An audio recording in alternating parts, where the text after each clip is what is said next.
ത്രിയേക ദൈവത്തിന് സ്തുതി. ക്രൂശിങ്കിലേക്ക് നോക്കുക എന്ന ധ്യാന പരമ്പരയിലെ ഇന്നത്തെ ധ്യാനം ഗലാത്യർക്ക് എഴുതിയ ലേഖനം 6-ാം അധ്യായം അതിൻ്റെ 14-ാമത്തെ വാക്യം. എനിക്കോ നമ്മുടെ കർത്താവായ യേശു ക്രിസ്തുവിൻ്റെ ക്രൂശിങ്കൽ അല്ലാതെ പ്രശംസിപ്പാൻ ഇടവരരുത്. അവനാൽ ലോകം എനിക്കും ഞാൻ ലോകത്തിനും ക്രൂശിക്കപ്പെട്ടിരിക്കുന്നു.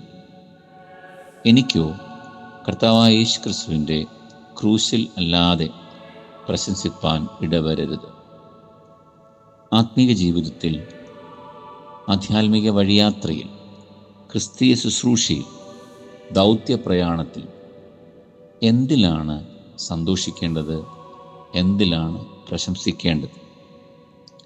ക്രൂശിനോട് അല്പം കൂടെ അടുക്കുവാൻ സാധിച്ചു, ക്രൂശിങ്കിലേക്ക് അല്പം കൂടെ യാത്ര ചെയ്യാൻ സാധിച്ചു എന്നതല്ലാതെ പ്രശംസ ഏതുമില്ല.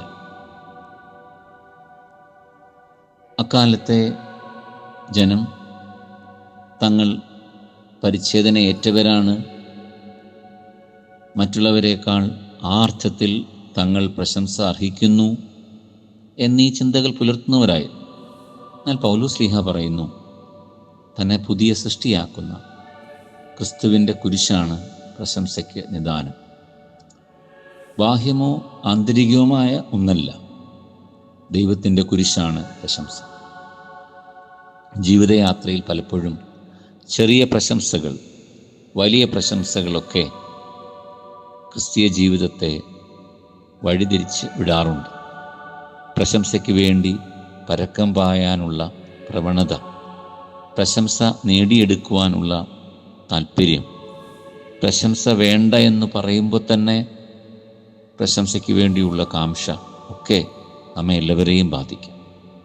പൗലോസ് ശ്ലീഹ പഠിപ്പിക്കുന്നു, ഈ നോമ്പുകാലത്ത് എനിക്ക് അവൻ്റെ ക്രൂശിലല്ലാതെ പ്രശംസ ഏതും ഇല്ല. കർത്താവിനെയും അവൻ്റെ ക്രൂശിനെയും സാക്ഷിക്കുന്നതാണ് ക്രിസ്തീയ ജീവിതത്തിലെ പ്രശംസ. ഓരോ ദിവസവും ദൈവമേ, നിൻ്റെ ക്രൂശിൻ്റെ സാക്ഷിയാവുവാൻ, നിൻ്റെ ക്രൂശിൽ പ്രശംസിപ്പാൻ എന്നെ സഹായിക്കണമേ. ആ ക്രൂശ് എൻ്റെ സന്തോഷവും എൻ്റെ ആനന്ദവും എൻ്റെ ലക്ഷ്യവും എൻ്റെ ലാക്കും ആയിത്തീരണമേ. ആമേൻ.